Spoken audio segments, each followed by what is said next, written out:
দাদু, কে কে কি হয়েছে দাদু? দাদু, বেলা 10টা বেজে গেছে, কিন্তু এখনো সূর্য ওঠেনি। হ্যাঁ, কি বলছিস?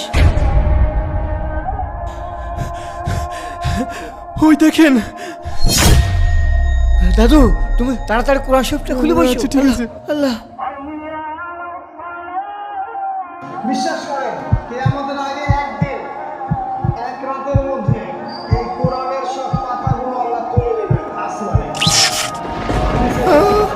হে মানুষ, তোমাদের পালনকর্তাকে ভয় করো। নিশ্চয়ই কিয়ামতের প্রকম্পন এক ভয়ঙ্কর ব্যাপার। আজই হলো পৃথিবীর শেষ দিন।